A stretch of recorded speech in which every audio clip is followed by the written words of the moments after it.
आपको लगता है ये गोदी मीडिया सत्ता से सवाल करेगा?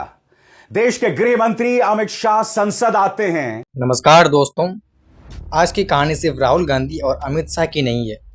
आज की कहानी है उस राजनीति की जहां एक बयान निकलता है, फिर उस बयान का जवाब आता है, फिर टीवी स्टूडियो में बहस शुरू होती है और देखते ही देखते असली मुद्दा कहीं पीछे छूट जाता है। लेकिन सवाल ये है दोस्तों, क्या आज भारतीय राजनीति में मुद्दों से ज़्यादा मायने रखता है कि कौन किसके खिलाफ बोल रहा है? क्या विपक्ष का सवाल पूछना सिर्फ राजनीति है? क्या सरकार की आलोचना करना देश विरोधी होने के बराबर कर दिया गया है? और सबसे बड़ा सवाल ये है दोस्तों, जब सत्ता पक्ष पर सवाल उठते हैं तो क्या जवाब देने के लिए बजाय खुद को पीड़ित बताने की रणनीति अपनाई जाती है? यही वजह है कि आज सोशल मीडिया से लेकर संसद तक एक बहस लगातार चल रही है। एक तरफ राहुल गांधी हैं जो लगातार सरकार और भाजपा के नेतृत्व पर सवाल उठा रही हैं, दूसरी तरफ अमित शाह और भाजपा का राजनीतिक तंत्र है जो विपक्ष के आरोपों को जवाब अपने तरीके से दे रहे हैं। लेकिन दोस्तों सवाल सबसे बड़ा ये है कि आज का मीडिया जब अमित शाह को देखता है तो सब मीडिया चारों तरफ से घेर लेता है। दोस्तों आप इसको देख सकते हैं कि ये मीडिया इतना चापलूसी करता है अमित शाह का, लगता है अमित शाह इसको नौकरी पर रखा है। और दोस्तों यही मीडिया जब राहुल गांधी से मिलती हैं तो लगता है कि कौन आ गया। राहुल गांधी से ऐसा देशद्रोही वाला सवाल पूछता है लोग कि मत पूछे दोस्तों। और अमित शाह का ये लोग कुत्ता की तरह आगे पीछे घूमते रहता है, क्योंकि लोकतंत्र में मीडिया सिर्फ खबर दिखाने वाला माध्यम नहीं होता है। मीडिया जनता और सत्ता के बीच एक सबसे बड़ा पुल होता है दोस्तों। लेकिन अगर जनता को लगे कि मीडिया किसी एक पक्ष की तरफ झुक गया है तो सवाल उठना स्वाभाविक है। सबसे पहला सवाल दोस्तों, राहुल गांधी पर लगातार निशाना क्यों? राहुल गांधी आज भारतीय राजनीति में विपक्ष के सबसे प्रमुख चेहरों में से एक हैं। उनकी राजनीति को लेकर लोगों की राय अलग अलग हो सकता है। कुछ लोग उन्हें मजबूत विपक्ष की आवाज़ मानते हैं, कुछ लोग उनकी राजनीति की और बयानों की आलोचना करते हैं। लेकिन लोकतंत्र में एक बात बिल्कुल साफ है, किसी नेता की आलोचना हो सकती है लेकिन उसके सवालों का जवाब भी सवालों से नहीं तथ्यों से दिया जाना चाहिए। लेकिन राजनीति में समस्या तब पैदा होती है जब बहस मुद्दे से हटकर व्यक्ति पर पहुंच जाती है। यानी कि सवाल था देश में क्या हो रहा है, लेकिन बहस बन जाती है राहुल गांधी कौन होते हैं सवाल पूछने वाले, हिंदू मुस्लिम बीच में ला लेते हैं, क्या क्या बीच में ला लेते हैं, बीजेपी के नेता वही जानते हैं। और यहीं से असली मुद्दा कमज़ोर पड़ जाता है। अब अमित शाह और सत्ता पक्ष की भूमिका क्या है दोस्तों? अब बात करते हैं अमित शाह की। अमित शाह भाजपा के सबसे बड़े प्रभावशाली नेताओं में से एक है। उनका राजनीतिक अंदाज काफ़ी आक्रामक माना जाता है, लेकिन वो दोस्तों तारीपाड़ी था। वो सिर्फ हिंदू मुस्लिम लड़ाने का काम करता है। वो मीडिया को पूरा नौकर बना दिया है, अपने आसपास से मीडिया को घुमाता है। वो विपक्ष पर सीधे राजनीतिक हमले करते हैं और भाजपा के पक्ष को मजबूती से रखते हैं। लेकिन लोकतंत्र में सत्ता पक्ष से जनता की उम्मीद भी बड़ी होती है। क्यों? क्योंकि विपक्ष सवाल पूछते हैं लेकिन सत्ता के पास जवाब देने की जिम्मेदारी होती है, लेकिन वो जवाब नहीं दे पाते हैं तो अंत में वो फैसला को बदल देते हैं। और दोस्तों हमारे देश के प्रधानमंत्री श्री नरेंद्र मोदी आज एक पोस्ट के इंस्टाग्राम में वो वीडियो के थ्रू बोल रहा है कि आज हमारे देश में जो कुछ हुआ जंतर मंतर पे वो सब दुनिया देख लिया।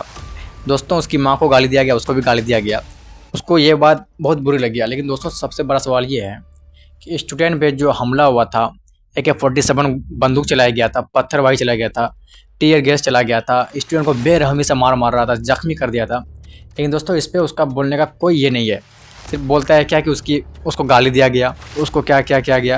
लेकिन दोस्तों स्टूडेंट के सवाल पर कोई कुछ नहीं बोलता है।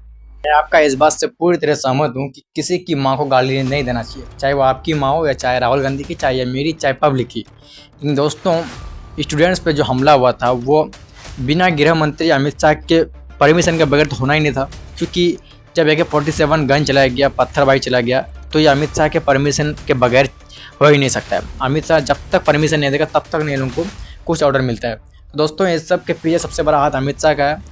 और नरेंद्र मोदी से मेरा अपील यही है आम जनता के पब्लिक की तरफ से कि सबसे पहला इस्तीफा जो अभी होना चाहिए वो अब अमित शाह का होना चाहिए। तो दोस्तों आप लोगों का क्या राय है आपको ज़रूर बताइएगा। अब नेक्स्ट टॉपिक स्टार्ट करते हैं। तो दोस्तों आप लोग वीडियो में बने रहिए, क्योंकि आखिर में हम बताएंगे कि गोदी मीडिया राहुल गांधी को क्या बोल रहे थे। तो दोस्तों अब स्टार्ट करते हैं कि गोदी मीडिया वाले आरोप पर क्या बात हो गया पब्लिक का। दोस्तों गोदी मीडिया सब पिछले कुछ सालों में भारतीय राजनीति का बहुत बड़ा हिस्सा रहा है। विपक्ष और उसके समर्थक कई बार मीडिया के एक हिस्से पर आरोप लगाते हैं कि वो सरकार के प्रति ज़रूरत से ज़्यादा नरम है। वहीं दूसरी तरफ मीडिया, संस्थान और उनके समर्थन इस आरोप को खारिज करते हैं। तो सवाल ये है, सच क्या है?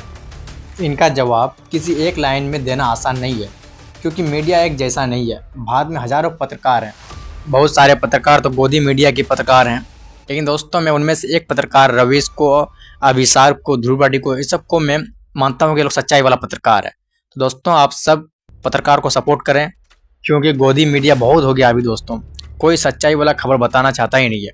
सब चाहता है कि गोदी का चाटते रहे, मोदी का चाटते रहे। सब मोदी पत्रकार हो गया दोस्तों भारत में हज़ारों पत्रकार है, जैसे मैंने आपको बोला। तो सैकड़ों डिजिटल प्लेटफॉर्म है, अलग अलग चैनल है, अलग अलग विचारधाराएँ हैं। इसलिए पूरी मीडिया को एक ही नाम से बुलाना शायद सही नहीं होगा। दोस्तों मैंने आपको बताया था कि ध्रुव राठी, अभिसार शर्मा एंड रवीश जैसे और भी पत्रकार दोस्तों, ये लोग सच्चाई वाला पत्रकार है। ये लोगों को गोदी मीडिया के नाम से बुलाना सही नहीं होगा मेरे ख्याल से। लेकिन दोस्तों मीडिया की आलोचना करना लोकतंत्र का हिस्सा है। अगर किसी चैनल ने किसी खबर को एक तरीके से दिखाया तो जनता पूछ सकती है कि दूसरा पक्ष क्यों नहीं दिखाया गया। लेकिन दोस्तों अब मैं बात करना चाहूँगा सबसे अहम मुद्दा पर। ऐसे दर्शक का क्या जिम्मेदारी, आम पब्लिक का क्या जिम्मेदारी है इस राजनीतिक में। ये बात बहुत महत्वपूर्ण है दोस्तों। आज हम सोशल मीडिया के दौर में हैं। एक वीडियो वायरल होता है, लाखों लोग देख लेते हैं, लेकिन कितने लोग पूरा वीडियो देखते हैं, कितने लोग ओरिजिनल स्टेटमेंट देखते हैं, ये मायने रखता है दोस्तों। कितने लोग कॉन्टेक्स्ट देखते हैं, कितने लोग दूसरे पक्ष का जवाब सुनते हैं, बहुत कम लोग। और यहीं से मिस और इन्फॉर्मेशन तेज़ी से फैलती है दोस्तों। इसलिए किसी भी राजनीतिक वीडियो को देखकर तुरंत उस पर विश्वास ना करें। और दोस्तों सब कुछ आप ही लोगों के हाथ में है, सब कुछ आम जनता के हाथ में है। कौन सा मीडिया को सही बताना है, नहीं बताना है, सब आप ही लोगों के हाथ में दोस्तों। इसीलिए आप लोग सच्चाई वाला पत्रकार को चुनें, सच्चाई वाला पत्रकार को सपोर्ट करें, तभी आप लोगों को तब इन्फॉर्मेशन सही जाएगा। नहीं तो हमेशा मिस इन्फॉर्मेशन जाते रहेगा दोस्तों। अब दोस्तों सबसे इम्पोर्टेंट सवाल, कौन सही है, इसका फैसला कौन करेगा? कई लोग पूछेंगे तो आखिर सही कौन है दोस्तों? मेरा जवाब है सबसे सही आप हैं, लेकिन तभी जब आप पूरी बात सुनेंगे। अगर आप सिर्फ वही वीडियो देखेंगे जो आपकी सोच के मुताबिक है, तो आप खबर नहीं देख रहे हैं, आप अपनी सोच की पुष्टि देख रहे हैं। अगर आप भाजपा समर्थक हैं तो कांग्रेस की बात भी सुनिए, अगर आप कांग्रेस समर्थक हैं तो भाजपा की बात भी सुनिए। फिर आप खुद से फैसला कीजिए कि सही कौन है। यही सबसे बड़ा लोकतंत्र है दोस्तों। अब दोस्तों अंतिम सवाल। तो दोस्तों आज का सबसे बड़ा सवाल ये नहीं है कि राहुल गांधी सही है या अमित शाह। सबसे बड़ा सवाल ये है कि क्या भारतीय राजनीति में सवालों का जवाब तथ्यों से दिया जाएगा या आरोपों से? क्या मीडिया सत्ता से कठिन सवाल पूछेगा? क्या विपक्ष अपनी जिम्मेदारी निभाएगा? क्या सरकार विपक्ष के सवालों का जवाब देगी? और क्या जनता नेताओं के भाषण से ज़्यादा उनके काम और तथ्यों को महत्व देगी? क्योंकि लोकतंत्र में कोई भी नेता जनता से ऊपर नहीं है, ना सरकार, ना विपक्ष, ना मीडिया। सबसे बड़ा ऊपर है तो जनता है दोस्तों। और जनता का सबसे बड़ा हथियार है सवाल। इसलिए सवाल पूछते रहिए, लेकिन सवाल तथ्यों के साथ पूछिए। किसी भी नेता को अंधा समर्थन मत कीजिए, और किसी भी नेता की हर बात को सिर्फ इसलिए गलत मत मानिए क्योंकि आप उससे राजनीतिक रूप से सहमत नहीं है। क्योंकि लोकतंत्र में सबसे खतरनाक चीज़ विरोधी विचार नहीं है, सबसे खतरनाक चीज़ है बिना सोचे किसी एक नैरेटिव को सच मान लेना। तो अब फैसला आपके हाथ में है दोस्तों। क्या आपको लगता है कि आज की राजनीति में मुद्दों से ज़्यादा नैरेटिव की रणनीति बन गई है? अपनी राय कमेंट में ज़रूर बताइए। और हाँ, वीडियो पसंद आया तो लाइक कीजिए, शेयर कीजिए और चैनल को सब्सक्राइब ज़रूर कीजिए। मैं मिलता हूँ आपसे अगले वीडियो में। Thank you. जब तक आप अपना ख्याल रखिएगा। शुक्रिया।